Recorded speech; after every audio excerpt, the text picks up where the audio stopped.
Labas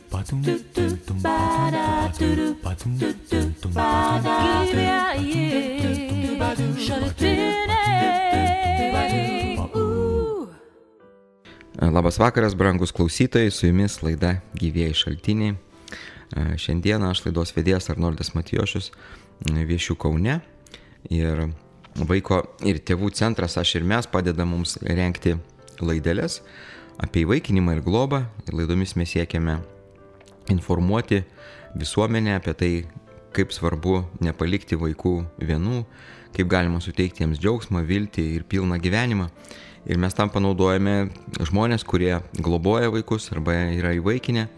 Ir šiandieną taip pat mūsų studijai pasidalins tėveliai savo patirtimis, savo mintimis apie tai, kaip jiems sekasi šeimoje įvaikinti. Ir laidą man padeda vesti Vaiko ir tėvų centro Aš ir mes vadovė Kristina Vilytė.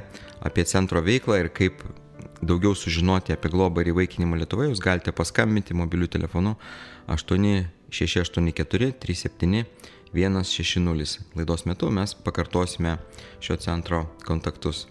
Taigi, Kristina, tau žodis.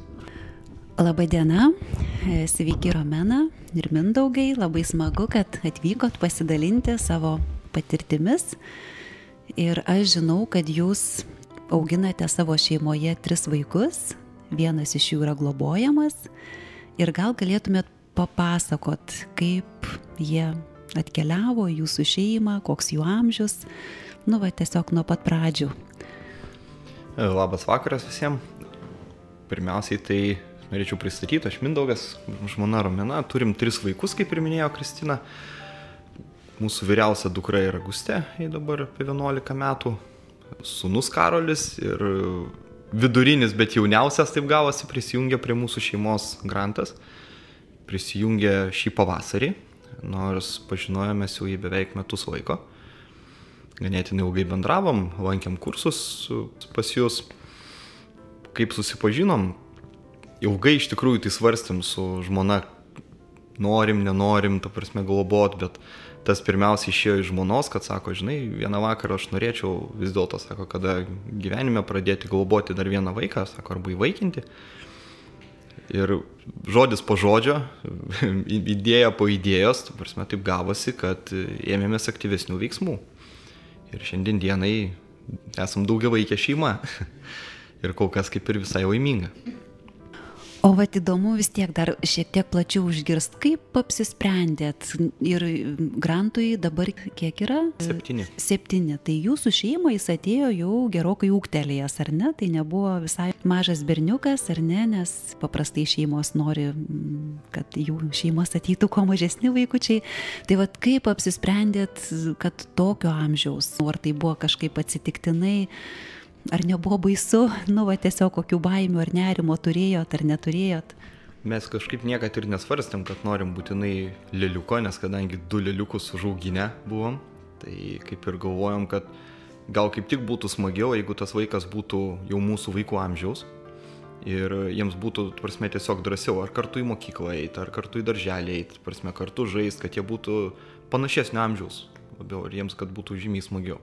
Tai mes, tarkim, to lėliuko varianto net ir nesvarstėm. Aš suprantu, kad daugumas nori tų lėliukų, bet, ta prasme, tikrai mes kažkaip pagalvojom, kad būtų daug geriau, kad būtų vaikai bent jau berniukai, nes mes iš karto kažkaip galvojom apie dar vieną berniuką ir kad jie būtų bent panašaus amžiaus. O kodėl berniuką? Nežinau, čia daugiau žmona turbūt gali pasakyti, kodėl. Ta prasme, nežinau, kodėl berniuką, tiesiog taip gavosi, gal giminiai berniukų trūko, vadinkim taip, ne, ir, prasme, daugumoj mergaitės buvo visoje giminėje ir, tarkim, mūsų sūnus buvo ypatingai laukiamas, kai sužinojom, kad sūnų turėsim ir galbūt norėjom daugiau to vyriškos, tos pagalbos, kaip sakant, į šeimą, ne, turėt.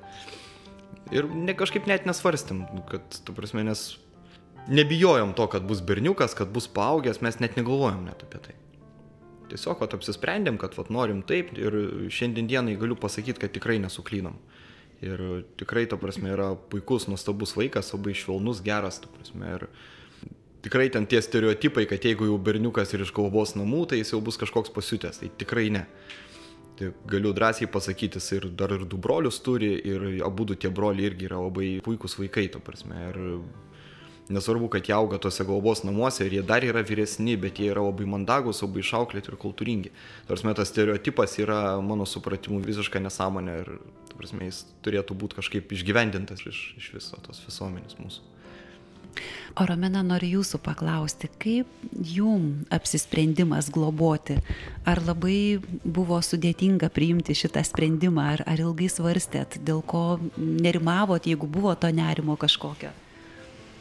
Sveiki. Šiaip tai taip, svarstėm, galvojom kurį laiką, tačiau pamatę būtent tą berniuką, abejonių tokių didelių per daug nekilo. Ir mes nusprendėm, kad norim kuo greičiau, kad jisai augtų pas mus šeimoje, kad nereiktų jam tenai ilgai gyventi ir tiesiog taip per daug tokių baimių neturėjom ir dabar neturim, mes tiesiog nusiteikėm, kad viskas bus gerai ir yra labai gerai.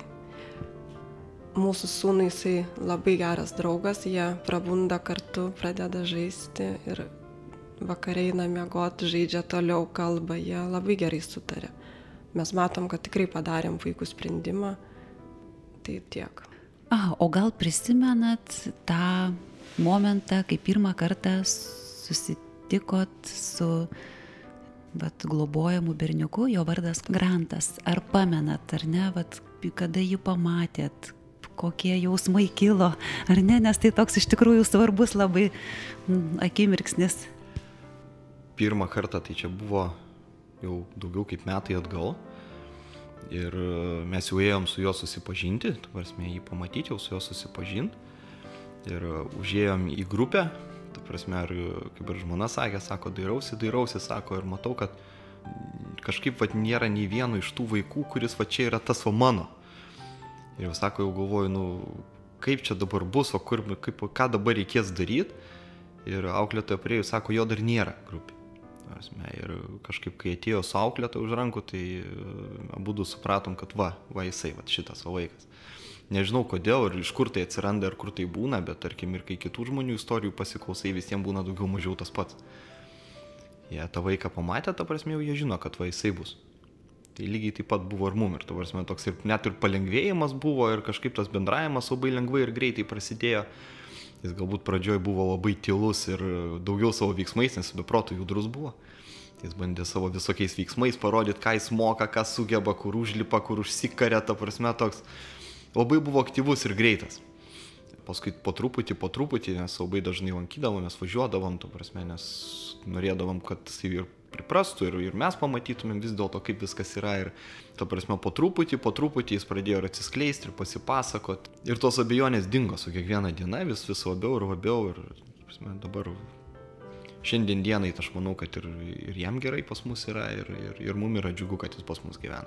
Jau su kiekviena diena vis mažėja tas toksai atitrukimas, kad, tarkim, tai yra nebiologinis vaikas, ne? Kad tai yra vis dėlto gyvena kiekvieną dieną, jį matai, jam padedi, su juo bendrauji ir vis labiau tampa neatskiriamas toksai, pavadinkim taip. Ačiū Mindaugui Romenai, kad pradėjo savo pasidalinimą apie Granto globą ir mes paklausykime muzikos, grįšime prie mūsų temos netrukus.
place. No destruction, no crisis, profit guarantee.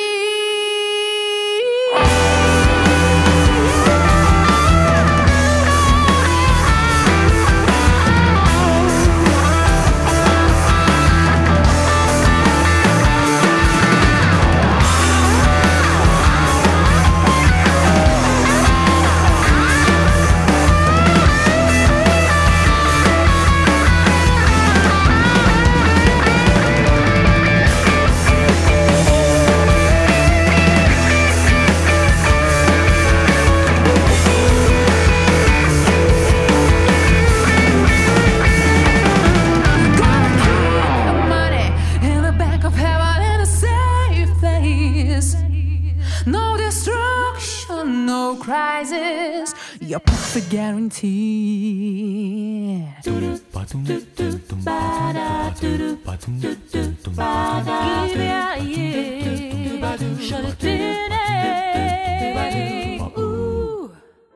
Tęsiam gyvųjų šaltinių laidą toliau ir kalbame su Mindaugu ir Romena apie jų patirtį globojant berniuką. Romena, Mindaugai, kaip Grantas jūs vadina, kaip jūs kreipiasi? Žinoma, kreipiasi mama ir tėčiu. Ar greitai perėjo prie mamos ir tėčio, ar iškart pradėjo taip vadinti, ar buvo etapas? Mama pradėjo vadinti tik grįžus iš globos namų, kaip jau tą vakarą mes parsivežėm. Ir aš jau jam sakau, jisai nusiminėjo vaikas batus ir sakau, jau Grantai, kai norėsi, jau sakyk mama, kai tu būsi pasiruošęs, nes mes prieš tai bendravom su juo metus laiko, ta prasme, ir galvojau, kad jam bus gan sunku persilaužti iš karto. O kaip jūs kreipdavosi iki to laiko? Niekaip, jūs ir viskas. Dar pasakiau, kad galėsi vadinti mama ir kreipkis tu, tai jis labai sunkiai prie to, aš jau jam anksčiau prašiau, kad vadintų tu. Tai labai jam sunkiai gaudavosi. Ir dar jis nebuvo batų nusiėmęs tą vakarą, kai mes jį pasiėmėm visam laikui ir jisai pradėjo.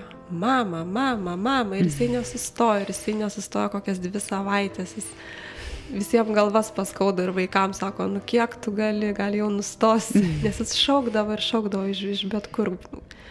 Namuose būdavo ten ar mes antram, ar jisai antram aukšte, jisai kviesdavo, šaukdavo mama, mama. O Mindaugą šiek tiek vėliau pradėjo tėčiu vadinti, ko gero po kokių 2 gal savaičių. Koks iš tikrųjų svarbus žodis ir koks didžiulis poreikis vaiko kažką vadinti mama. Taip, matęs, kad jam taip to žodžio reikia, nes jisai labai labai dažnai jį kartoja, labai. O kaip sekasi bendraut Grantui su jūsų sūnum, su dukra, kaip jų santykis mezgėsi? Tai vat mes labiausiai tai džiaugiamės, kad jie be galo gerai sutarė. Mes tikrai net nesitikėjom, galvom, kad nesipyktų, kad gerai būtų, bet kad šitaip gerai. Su sūnu mūsų, tai jie kaip 2 maži kačiukai, nuo ryto iki vakaro kartu, jie visą vasarą atostogavo. Tai atsikelia iš ryto, jie kalba, bendrauja, žaidžia, laukai eina kartu, viską daro tiesiog kartu ir iki pat vėlyvo vakaro eina miegoti, jie dar lovose šneka, plepa, mes negalim jų nuraminti. Ta prasme, jie niekada neatsibosta vienas kitam, ko mes labai stebimės šito dalyku, kad jie labai puikiai sutarė. Pykstasi labai retai, tai tikrai labai retai. Dukra taip pat labai gerai jį priėmė, rūpinasi juo, globoja. Nežinau, tiesiog tikrai va tuo labai džiaugiamės. O kaip priėmė Grantą, jūsų aplinka, jūsų tėvai, giminės, draugai, kaimynai, kaip reagavo jūsų apsisprendimą globoti? Tu prasme, kažkaip didelio tokio ažiotažo nebuvo. Ne, aišku, visi ten, tu prasme, sakydavo, o, gerai, šaunuoliai, tvarkoj, bet kad būtų kažkas saubai ten didelis toks ažiotažas arba pasipriešinimas, tikrai nesutikom.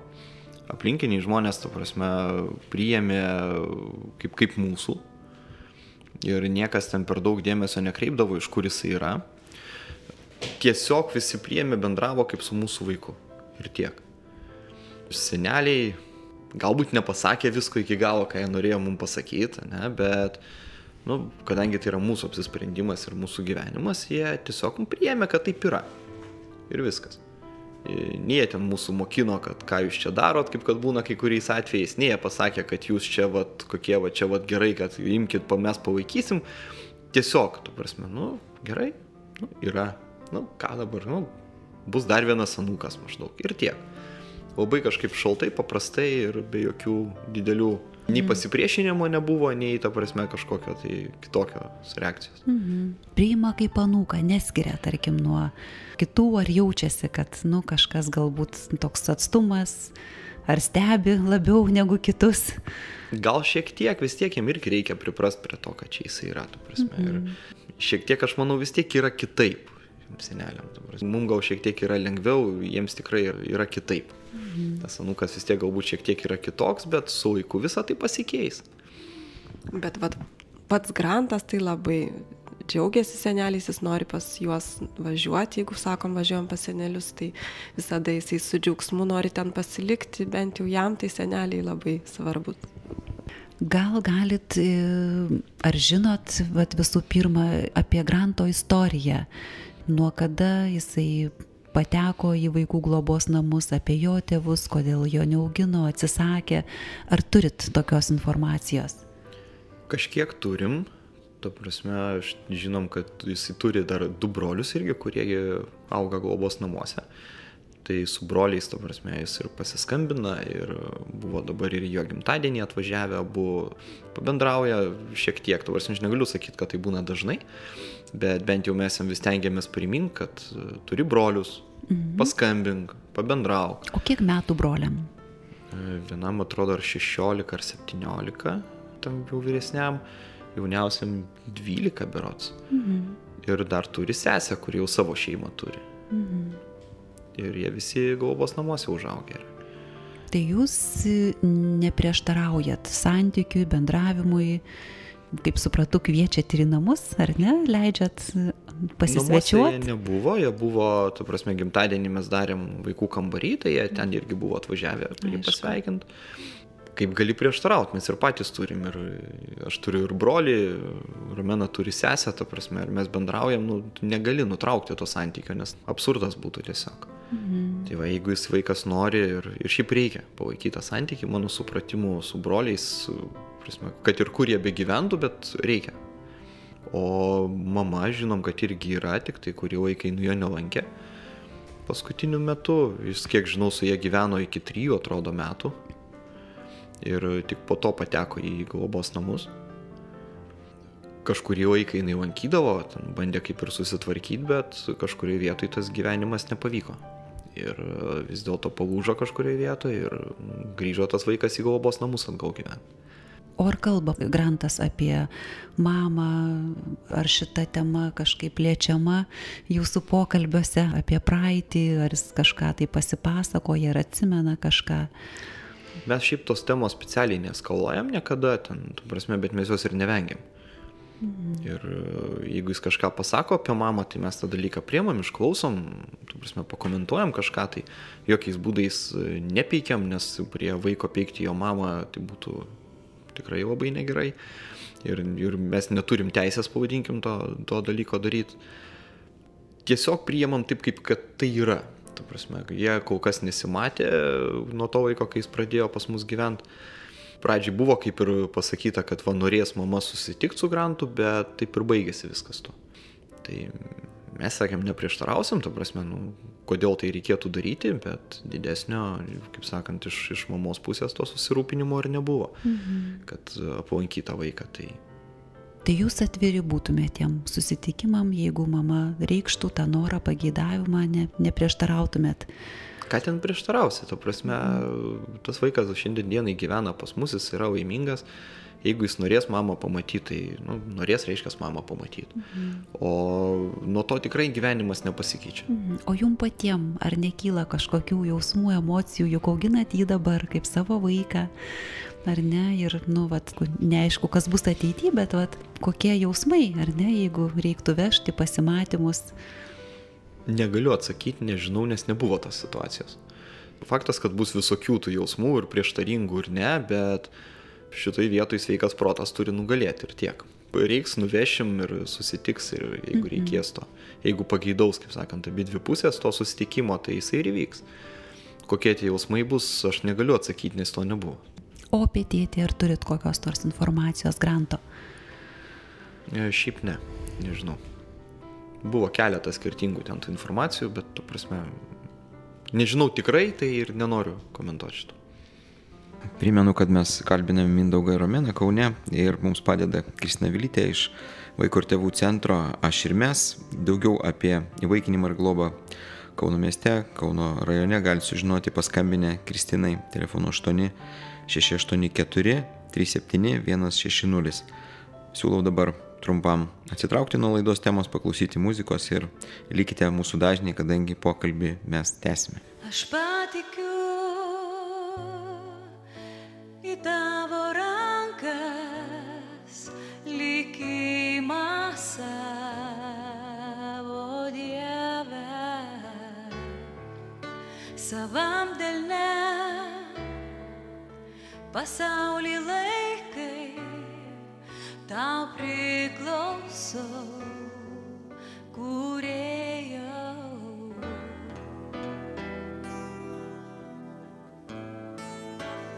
Jėzau, aš tavim tikiu, Jėzau, tavo aš esu, tu gyvenimo versmė, tu nerimstanti giesmė mano širdį.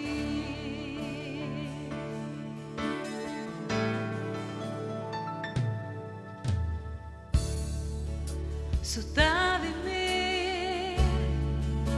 keliauju kartu ir džiaugsmo kalnais, ir skausmo slėniais. Tik tai tavim pasitikiu, esi šalia, kaip pažadėjai.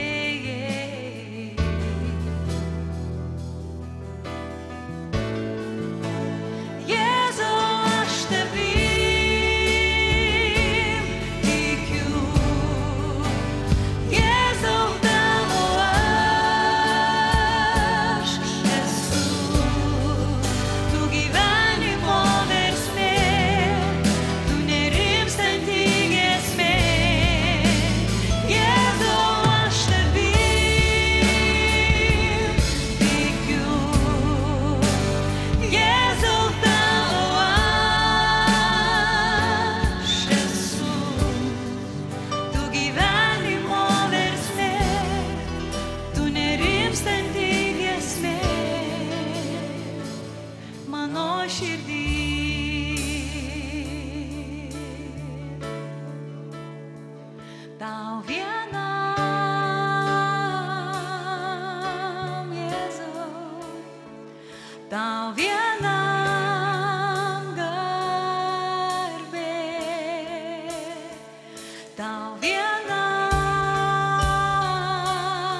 vienam garbė, ir tau vienam šlovė, ir tau vienam garbė, ir tau vienam šlovė.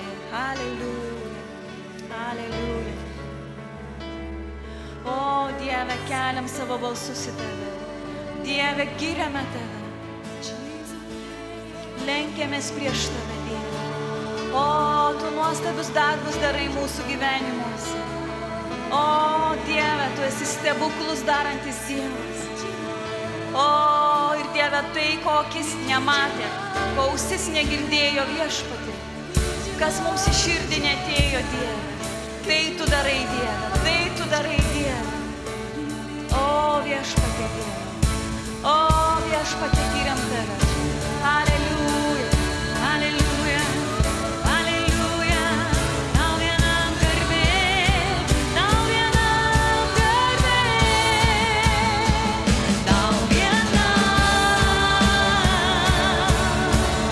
karaliau, tau vienam garbė, tau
mūsų širdis tau vienam, mūsų gyvenimai tau vienam, o mūsų darbai tau vienam, tau vienam, tau vienam, tau vienam tebus skirti mūsų gyvenimai, tau vienam, tau vienam, tau vienam Dieve, tau vienam kūrėjo, tau vienam visatos valdovo, tau vienam Dievo vinėlį, tau vienam,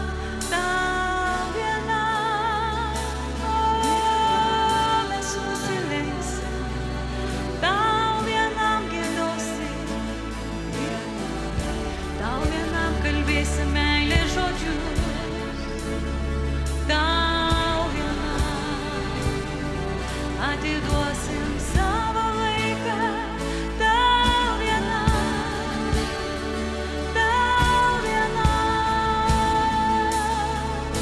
atnešim auką, tau vienam,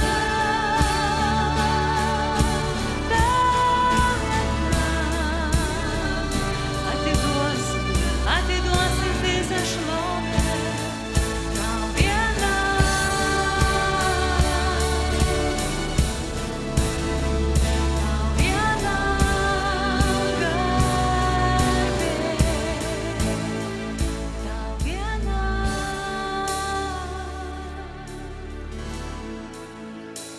tau vienam garbė.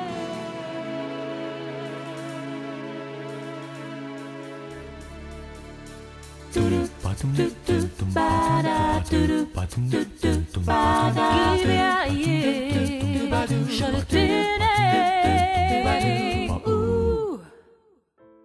mūsų laidą ir Mindaugas su Romena papasakos daugiau apie tai, kas padeda Grantui šeimoje, kaip svarbus yra pagyrimas, padrąsinimas. Kadangi Grantas atėjo į jūsų šeimą jau vyresnis, pradėjot bendrauti su juo tada, kai jam buvo 5, man rūpi daugiau paklausti, kaip kūrėsi ryšys, kas padėjo jam kurtis. Na, tiesiog, koks tai buvo procesas. Viskas vyko gal iš lėto, palaipsniui. Pradžia ta buvo tokia įdomi tuo, kad jisai bandė viską vis daugiau parodyti savo veiksmais. Kaip ir minėjau, jis stengiasi būti labai judrus, labai greitas, bet bendravo gerokai mažiau. Mes savo ruoštų bandydavom iš jo daugiau ištraukti, to bendravimo, kad jisai kažką pasipasakotų, pasisakytų. Tai kol mes jį lankydavom, globos namuose dar, kol jis gyveno, ar kol mes jį lankydavom, tai tie mūsų bendravimai jie tokie būdavo, kad jis daugiau, bėgioja, žaidžia, rodo, ką jisai sugeba, bet stengdavosi šiek tiek gal netgi ir nuo to pokalbio daugiau ir pabėgti. O mes jį bandydavom atvirkščiai pagauti, jį pasisodinti ir jį pašnekinti. O, viskas pradėjo keistis, aišku, kai jau apsigyveno pas mus, nes tai, kas buvo įprasta mūsų vaikam, tai buvo jam visiškai neįprasta. Nes, tarkim, jeigu mūsų vaikam tokių kaip ir sutartinių taisyklių statyti net nelabai reikėjo, nes jos buvo tiesiog daugiau mažiau nusistovėję. Jeigu kažkas tai reikdavo kažką pakoreguoti, tai jam tiesiog pasakydavai, kad nuo dabar darykim taip ir viskas būdavo gerai. Tai Grantas, tarkim, netgi elementarius dalykus priimdavo visiškai kitaip. Jis, tarkim, tai, kas jam nepatinka, arba jeigu jam kažkas nepavyksta, jis labai susikrimsdavo, pradėdavo verkti iš karto dėl to. Ir tiesiog tekdavo palaipsniui, po truputėlį, jį pratinti ir įvedinėti prie taisyklių. Sustatyti, tarkim, tas taisyklės, jam paaiškinti, pasakyti, kas yra galima, kokios šeimoje taisyklės galioja, kokios ne, kaip reikėtų jų laikytis. Ir tiesiog jam reikėdavo nuolatos primint, kad mes susitarėm ir taisyklių laikysimės. Bet jam tas priėmimas tų taisyklių jis būdavo ganėtinai ilgas ir jam reikėdavo prie jų priprasti. Ir net jeigu ir su juos sutarė, jis vis tiek mėgdavo šiek tiek ir paverkti ir tarkim, tas taisyklės šiek tiek pabandyti pastumti šoną ir bandydavo tas ribas perstumti savo pusę, bet atkakliai, nepaleidė ir po truputį pripranta jis prie to ir to pasipriešinimo taisyklėm vis mažėja su kiekviena diena ir vis geriau ir geriau. O jeigu lygint, ar ne, Grantą su jūsų vaikais, kokius pastebėjot galbūt skirtumus, ar ne, kuo jisai, turbūt vis tiek jisai skiriasi, ar ne, jau kalbėjom apie taisyklės, bet turbūt galbūt ir kitų aspektų buvo, kur jis kažkuo kitoks buvo. Pagrinde tai ir buvo kitoks, kad savo bendravimu ir savo, tokiu norėjimu peraušti viską į savo pusę. Nes vis dėlto mūsų vaikai, tai jie jau kaip ir natūraliai buvo pripratę prie visko, o jis bandė, galima sakyti, grįžo atgal kokiu maždaug 3 metų amžių. Tai, ką daro vaikai 3 metų amžiui, tai jie bando tėvų kantrybę, bando tėvų ribas ir bando kuo daugiau naudos išpešti savo ir sukurti savo vis dėlto taisyklės namuose. Tai tuo ir skiriasi, kad beveik 7 metų vaikas sugrįžo į 3 metų amžių ir bandė, Perėjot 3 metų krizę. Ja, praeitą 3 metų krizę, nes tiksliai žinau, tikrai galiu pasakyti, kad tai buvo būtent tas 3 metų tas laikotarpis, nes turėjom 2 pavyzdžius puikius, plus kaiminystėje gyvena 3 metų berniukas, tai jau tam tikrais atžvilgiais elgesys būdavo vienodas. Ar ilgai tas užtruko? Ar jaučiat, kad jau praėjo tai, ar dar vis tik tai esat? Jisai greitai auga. Ir tarkim, manau, kad jau emociškai. Iš tų 3 metų jis jau po truputėlį išauginėja ir gerėja ta situacija. Tai tarkim, per tuos keletą mėnesių, manau, per kokius metelius jis jau ūgtelė, emociškai bent jau. Praeinat pakankamai daug, ar ne? Per tuos... Daug, tenka daug, praeiti pagreitintą adaptacijos kursą, pavadinkime. Aišku. O kaip apibūdintumėt Grantą, šiaip koks jisai kaip vaikas? Jautrus, labai jautrus, bet tuo pačiu labai aktyvus. Jis tikrai yra sportiškas, labai mėgsta fizinę veiklą. bet tuo pačiu, ta prasme, jis tikrai jautriai į viską reaguoja, į aplinką ir jam rūpi ta aplinka, nors, tarkim, visiškai neturi prisirišimo prie daiktų. Tarkim, sakai, ar tau nerūpi, kad dviratis 2 dienas stovi ant lietaus kieme, jisai sako, ne. O tai kas bus, kai neturėsi? Tai neturėsiu. Tai gerai, sakau, aš tada tą dviratį išvežu, tau jis vis tiek nereikalingas, tai tada jau supranta, kad čia jau bus negerai, oi ne, palaukit, sako, ne, reikia, tada rūpi. Bet, tarkim, bando tą parodyti, kad jam tie daiktai nerūpi, nors kai jau daeina viskas iki to daikto, jau praradimo galbūt, tada jau supranta, kad bus negerai. Tai žodžiu, su 3 vaikučiais turite daug ką veikti, ar ne? Ypač šiame etape aš noriu paklausti, ar atrandat laiko savo? Bet iš tikrųjų, kaip pasikeitė jūsų gyvenimas atėjus 3 vaikui? Ar pasikeitė, kiek pasikeitė? Gal daugiau taksi dirbam šiek tiek negu įprasta. Tu prasme, ten, kad vis tiek daugiau vežiojimo atsirado. O kad kažkas ypatingai pasikeistų. Tu prasme, ten nuo 2 iki 3 vaikų ar nuo 3 iki 4, aš manau, ten jau tie pasikeitimai yra jau maži. Kaip teko vieną frazę girdėti, sako, didesnį podą sriubos išvirti nėra didelė problema, ne? Tenka padalinti dėmesį į daugiau dalių. Tai, tarkim, gal šiek tiek ir matėsi, kad mūsų vaikams tas dalykas pradžioj šiek tiek pasijautė, dabar jau jie adaptavosi ir supranta, kad dar vienam žmogeliukui namuose yra skiriamas dėmesys, bet privalomai, ta prasme, mes vis tiek atskiriam tą, kad tėvai yra tėvai, vaikai yra vaikai. Ir mūsų supratimu, kad vaikai turi matyti, kad tėvai ir išeina, ir dviese, ir be jų, ta prasme, ir vis dėlto ta šeima ir yra, pirmiausiai tai yra tėvai, vaikai yra šalia ir jie, ta prasme, tą supranta puikiai. Ar atrandat tą laiką išeiti dviese? Be klausimų, būtinai. Ir kaip dažnai? Bent 2-3 kartų į mėnesį mes tikrai atrandam bent vieną vakarą grinai tik savo, tu prasme, kad kažkur išeit. Nesvarbu kur, kad ir pasivaikščiot, kad ir į tą patį Kauno senamiestį, kuris labai stipriai atgyjęs, ar į kiną, ar nesvarbu kur. Tiesiog, tu prasme, pasiskiria laiką savo, 2-3 valandas išeini. Nes reikia atitrūkti, reikia atsiraut. Tai vis tiek bandai ir sportuoti, ir kažkokią dar veiklą savo turėti. Ir labai geras būdas yra išjungti televizorių. Mes tą dalyką kokius 3 metus išjungiam ar 4 televizorių visiškai namuose ir tada to laiko, žinokit, yra sočiai. Viskam užtenka. Na, tai dar noriu pabaigai paklausti, ką sutiktumėt, ką norėtumėt palinkėti kitom šeimom, kurios galbūt dar tik tai pasvarsto apie globą ar apie įvaikinimą. Kokią žinutę norėtumėt jom perduoti? Būkit drąsūs. Ja, ir tikrai drąsiai vystykit šitą idėją. Jeigu abejojat, siūlyčiau nueit pasavanoriauti į globos namus. Jeigu turit abejonių, tarkim, nežinot, čia susitvarkysiu, ne, pabandykit. Nueikit, tikrai nuo to blogiau nebus ir pamatysit, kaip tie vaikai gyvena. Visiškai skiriasi tas vaizdas nuo to, ką rodo per teliką. Nėra ten tų blogybių tiek, jie ten gyvena neblogai, bet jiems labai trūksta bendravimo su suaugusiais aplinkiniais žmonėmis. Todėl, kad jie mato tik tai auklėtojas ir tikrai reikia tų savanorių, jais netgi labai džiaugiasi. Taip pat kreipkitės visada į Kristiną patarimų, į centrą Aš ir mes, arba į vaikų teisės. Tai, tu prasme, tikrai visą informaciją gausit ir tikrai noriu padrasinti visus, kad imkitės, jeigu turit bent menkiausią idėją, menkiausią susidomėjimą šitą temą, tai būtinai tą padarykit. Geros emocijos galutinėme etape tikrai bus. Romena, gal jūs dar kažką? Aš taip pat norėčiau palinkėti visiems drąsos ir tiesiog nuo požiūrio, manau, priklauso nusiteikti, kad viskas bus lengva, paprasta. Ta prasme, mes tai žinojom nuo pat pradžių, kad mums pavyks, kad mums bus lengva.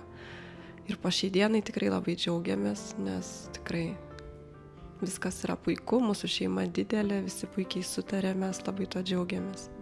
Ačiū Jums labai, džiaugiamės kartu su Jumis ir linkiu sėkmės. Ačiū visą. Ačiū Kristinai iš Vaikų ir tėvų centro Aš ir mes Kaune. Kontaktus jūs galite išgirsti mūsų laidos pakartojame sekmadienį, taip pat mūsų radio Facebooko paskyroje yra. Dėkoju ir Mindaugui ir Romena ir linkiu sėkmės jiems auginant 3 vaikučius.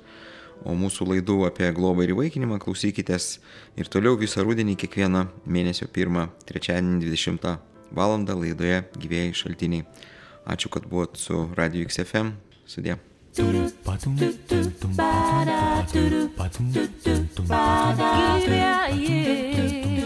šaltiniai.